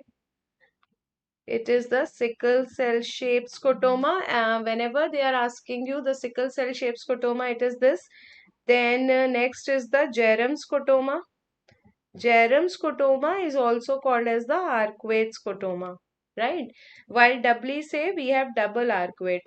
This is the double arcuate scotoma. So one is the arcuate scotoma and one is a double arcuate scotoma. And due to the unequal contraction of the arcs, because we have two arcuate scotoma, we can have the Roini's central nasal step. Roini's central nasal step pattern that is formed. Then we have tested 2 times T have T for tunnel vision. This patient comes with the tunnel vision, so it is coming under the DD of tunnel vision also. And T for temporal. We have the temporal visual field is last to go. temporal visual field is last to go. This is also a direct PYQ of 2018. So there are so many questions that can be solved from here. You can see Rohini central nasal step is also PYQ. Temporal field is last to go. Which one is first to go? Then we have Jerem's area. We have earliest visual field defect. Then we have sickle cell shaped defect and whole of the order also. And even you should also know the Jerem's area. What is the Jerem's area? Jerem's area is the area which is most sensitive to the glaucoma. Most sensitive to the changes of glaucoma, which is 10 to 20 degree temporal fibers. 10 degree to 20 degree temporal fibers हैं, they are more sensitive to glaucoma. This is called as the Jerem's area. So I hope you have understood. Yes, scleromalacia perforans in rheumatoid arthritis. It can be type of scleritis which is common in the rheumatoid arthritis. Then a very easy question, which of the following is not a feature of complicated cataract? So obviously the answer is the Krukenberg spindles, because here we know that Krukenberg spindles are actually the pigments. These are the pigments on the posterior surface of the cornea. These are the pigments found in the posterior surface of the cornea, and where they are found? They are found in the pigmentary glaucoma. So it is a finding of pigmentary glaucoma, not the complicated cataract. Another important thing is that this complicated cataract is the posterior subcapsular cataract. So posterior subcapsular cataract is visually most handicapping type of cataract, where we have maximum diminution of vision that is taking place. And that is why you should know the causes of the posterior subcapsular cataract. What are the causes of posterior subcapsular cataract? For this, we have a simple mnemonic again. I got a BSc. So PSC के लिए I got a BSc. ठीक है? So I for ionizing radiations. And then we have G for glass blowers cataract, which is occurring due to the infrared rays. Then A for atopic dermatitis. Atopic dermatitis है, which is giving you the shield cataract. Then we have B for busulfan. Then we have S for the steroids, and then we have C for the chloroquine. Even the drugs can cause the posterior subcapsular cataract. Then C for, just now you have seen C for complicated cataract. Complicated cataract, and also we have C for Christmas tree.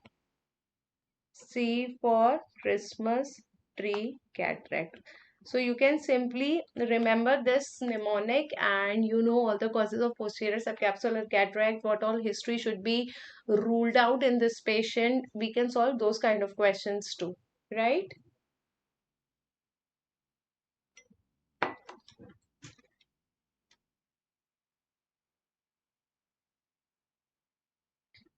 Another question, which of the following is not a feature of pterygium? So first of all, what is a pterygium? Pterygium is formed from the word pterygos. It is formed from the word pterygos, and pterygos means we have wing shaped fold. So here we have the wing shaped fold of the conjunctiva over the cornea. We are having the wing-shaped fold of the conjunctiva over the cornea. So basically it is making the uneven surface, and because of this uneven surface, guys, we will have the astigmatism. So another important question, that it can cause the astigmatism, especially with the rule astigmatism, and This Witherul astigmatism will be the most common cause of the diminution of vision in the patients of the pterygium. It can be of two types, as you can see. Like we have the two types, one is progressive and one is regressive. So one we have a progressive type and one is the regressive type. The progressive one can cause the obstruction of the pupil, and that obstruction of the pupil can also cause diminution of vision. But when they are asking you the most common cause, that remains astigmatism only, because every pterygium will press the cornea, will cause the astigmatism, but every pterygium will not cause the obstruction of the pupil. Parts you can see, this is okay. We have this one is the head part, then we have the neck part, and this is the body part. We have one, we have two, and we have three. And it consists of two kind of changes. If I talk about the changes in the pterygium, we have both hyperplastic changes are also there, and we have the degenerative changes are also there. The type of degeneration is the elastotic type of degeneration, that is also true. So the treatment of choice is actually the surgical excision. Therefore, the treatment of choice is surgical excision. Now here comes your question. Surgical excision you have to give as a treatment of choice, but 30 to 80% chances of recurrence are there. So in order to reduce this recurrence, what all we can use is mitomycin C. We can use the thiotepa. We can emit the beta radiations. We can also use the conjunctival autograft and even the amniotic membrane grafting. So there are so many things that we can use. The basic purpose is that we don't have to leave that area raw. If you are doing the bare sclera technique, obviously the chances of recurrence are very high. So there are 30 to 80% chances of recurrence. That is why the answer is A. It is not reducing the recurrence by 95%. Rather, it is having 30 to 80% chances of recurrence. Another important thing is the Stalker's line. Stalker's line is also important in the pterygium, where we have the iron deposition. If we have the iron deposition in the pterygium, then that is called as the Stalker's line. So because pterygium is important, so I have discussed whole as a topic. I hope you have understood it, guys.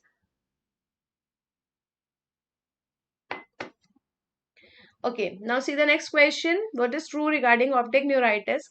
So this was one question where they had included whole of the optic neuritis. One of the option is on the causes, one from symptom, one from sign, and one from the treatment. And if you read that the first option, that one is correct. RAPD. RAPD is also called as the Marcus gun pupil.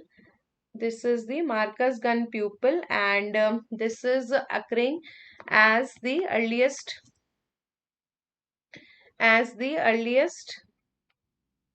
manifestation. It is occurring as the earliest manifestation of the optic nerve diseases, and that is why this one is the answer. There is no pain, that is wrong. It is associated with the painful ocular movements. It is associated with the painful ocular movements. Multiple myeloma is not the common cause. It is actually the multiple sclerosis. That is the most common cause, and oral steroids are not the mainstay of treatment. Rather, it is the IV steroids which is the mainstay of treatment. Marcus gun pupil, RAPD, is the earliest manifestation, and we are doing the testing by the swinging flashlight test. The name of the test will be the swinging flashlight test. And whenever we are doing the swinging flashlight test, we are getting the paradoxical dilatation of the pupils. We are getting the paradoxical dilatation of the pupils. Okay.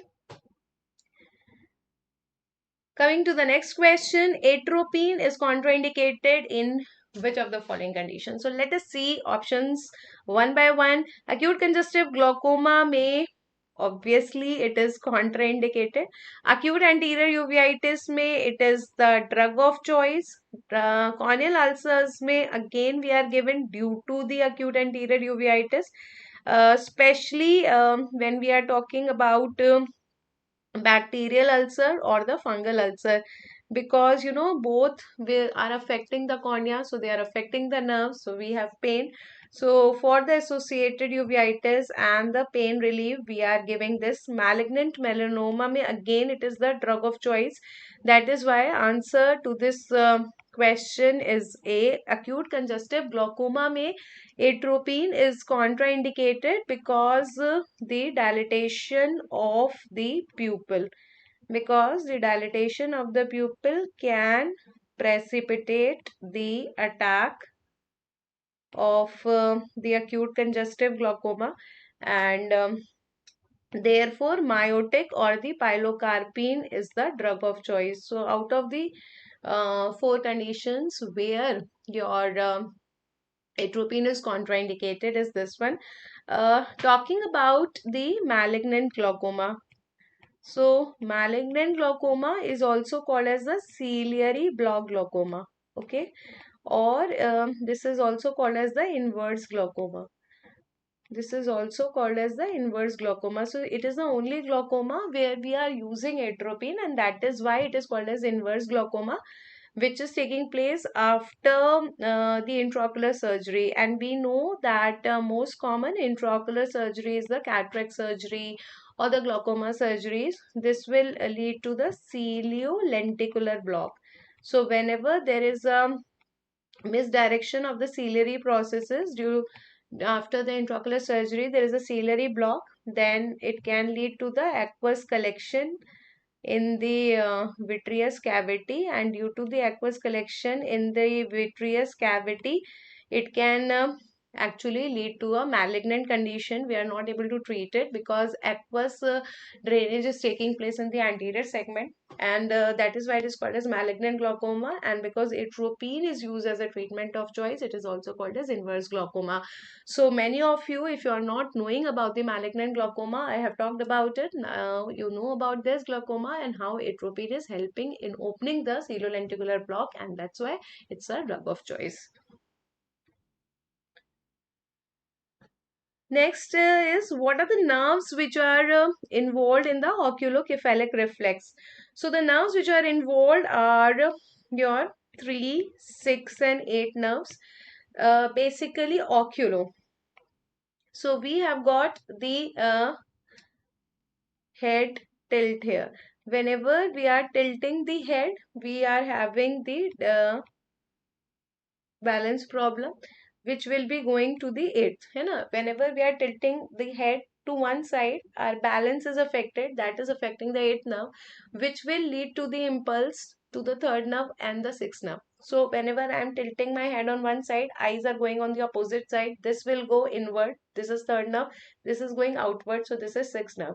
So in total, we have got 3, 6 and 8 nerve which are affected. So answer will be C here. Okay, guys.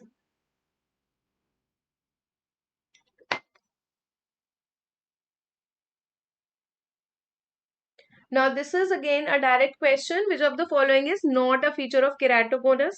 So, you can clear cut say that answer is half stria, because half stria, H for half and H for horizontal. These are the horizontal striations which are found in the congenital glaucoma or the ophthalmos. You can see H for half and H for horizontal. Remaining all are found in the keratoconus. Instead of this kind of cornea, you are getting this kind of cornea. So we have the irregular surface. Due to the irregular surface, we have irregular astigmatism. Due to the astigmatism, we have scissor reflex. Then we also have the Munson sign. Munson sign is what? This is actually the localized bulging of the lower eyelid when the patient looks in the downward gaze.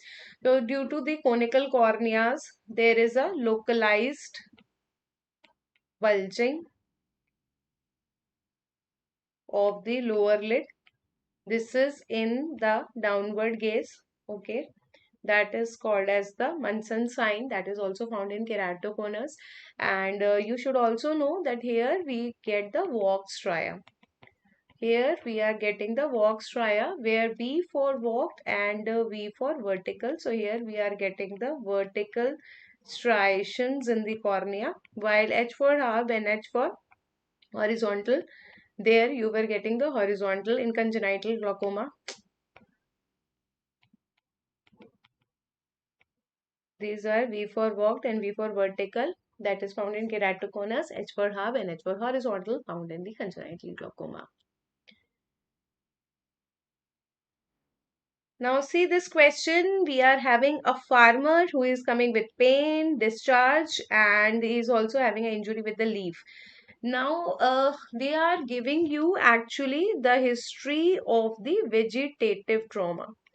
Whenever they are giving you history of vegetative trauma, it can lead to the fungal corneal ulcer or the fungal keratitis. Okay? And in the fungal keratitis, it is actually signs which are much more than the symptoms. And they have shown you one sign here. This sign is, you can see hypopion, where we have pus in the anterior chamber. While hyphema is the blood in the anterior chamber, and this hyphema can occur due to the surgery or it can be due to trauma. While aqueous flare means we will have the haziness or we have turbidity, while arch line is found in the trachoma. So it's very clear cut. So answer is a hypopion. Therefore, answer is hypopion. Now another important thing is that when we have a hypopion, okay, hypopions in the bacteria as well as in the fungus, so they are completely different. Bacterial hypopions are always sterile as well as always mobile, while if I talk about the fungal hypopions, these will be non-sterile as well as non-mobile. Non-sterile as well as non-mobile. Always remember about the hypopions. Then this we have already done. Repeat here. Which of the following is true about optic neuritis? It is the RAPT, guys.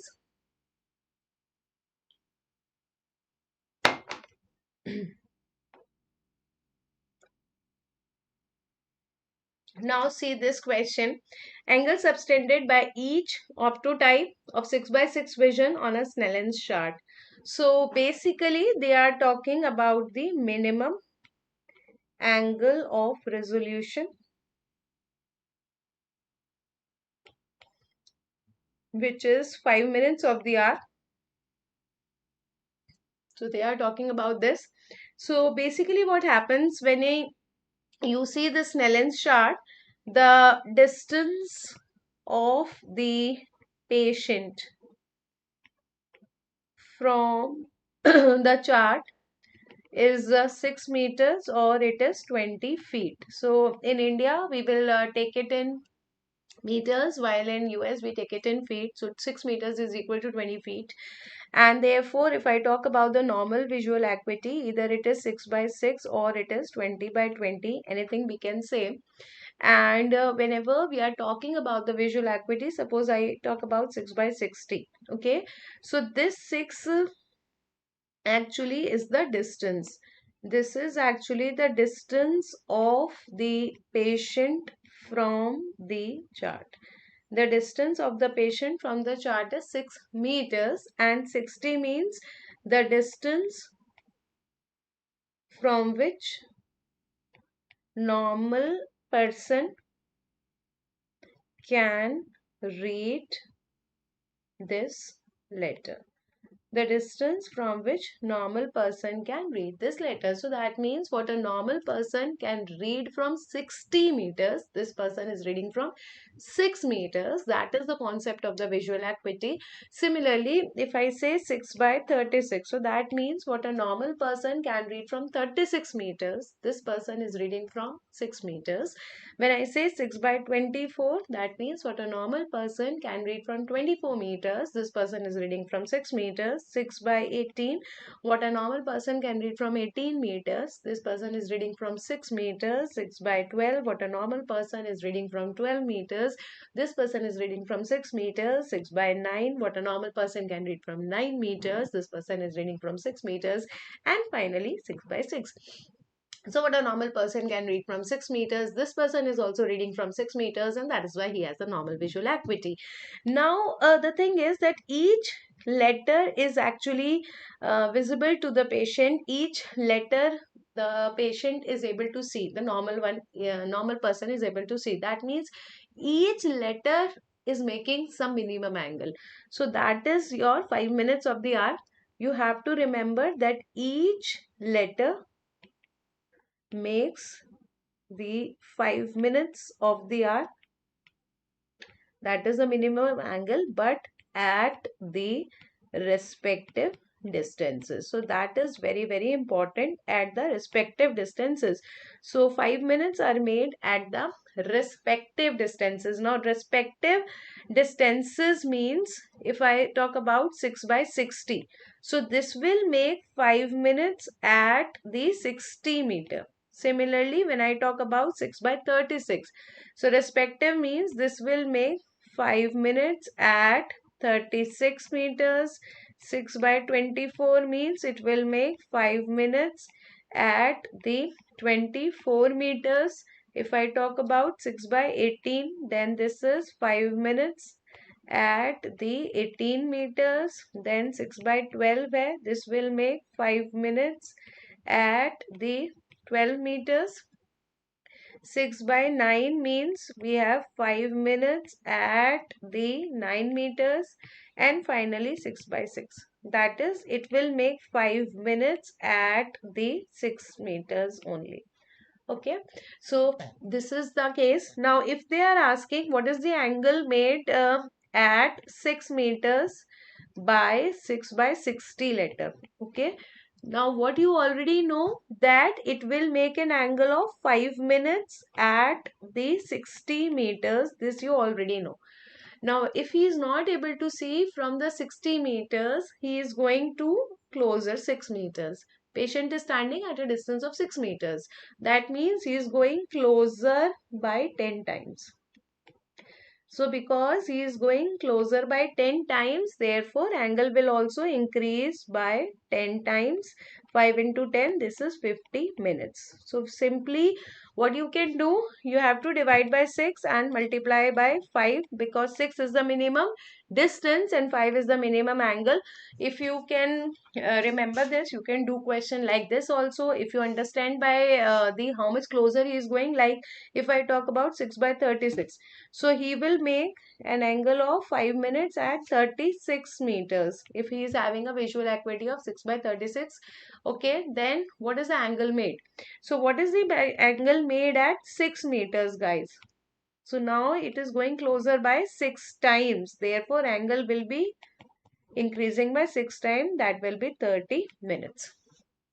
Similarly, we can do it for 6 by 24 also, because here we are going from 24 to 6. So this is 4 times, because we are going closer by 4 times. So 5 into 4, this will give me 20 minutes. Then 6 by 18 के लिए we are going 18 by 6. This is equal to 3 times. Divide by 6 and then multiply by 5. You will get the 15 minutes. Then if I say 6 by 12, ठीक है, 12 upon 6 is 2, 5 into 2, 10. So this will form 10 minutes. And finally 6 by 6 is equal to 5 minutes only. This was asked in Inicet 2022. Please see if you have understood how to do this question. Any of the doubts in any of the questions? Any of the doubt in any of the question, guys?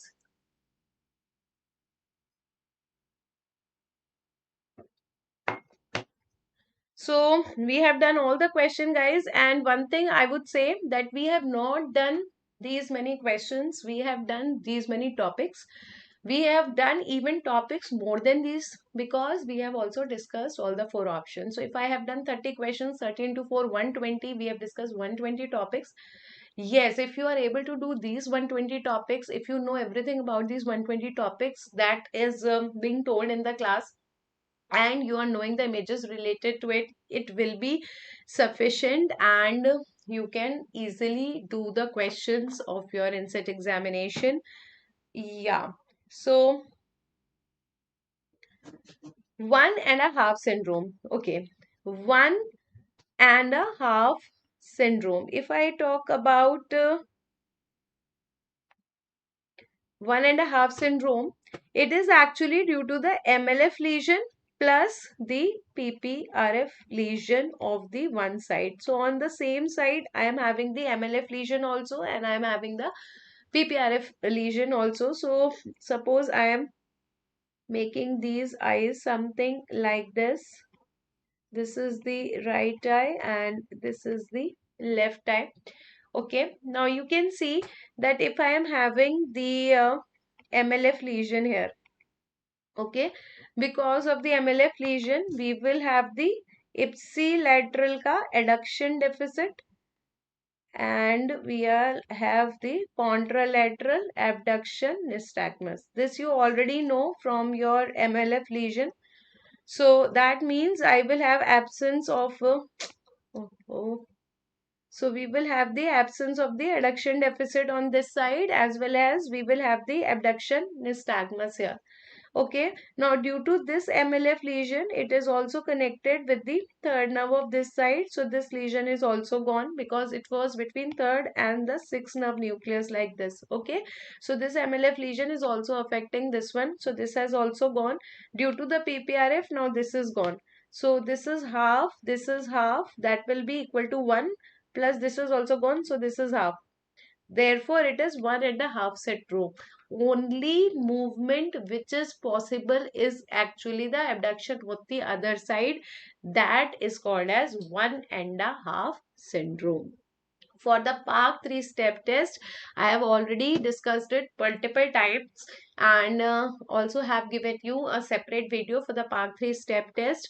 We can please refer to that. And if you have any doubt, tomorrow again I will try to give you the this one on your Telegram group. We can discuss the different combinations, and we can be discussing the options. If you have any doubt in that, you can send me the screenshot of what you have done the solution. I will check to this and I will let you know in which step you are doing the problem.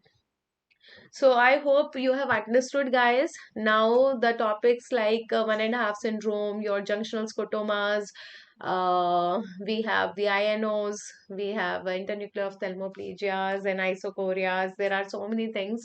Will not create a problem. All the very best for your inset examination. Lage raho, do your very, very best. Keep on revising all the sessions, PDF you are getting. Keep on revising them, and I know that you will all come up in the flying colors. All the very best, guys. Happy ophthalmology. Bye bye.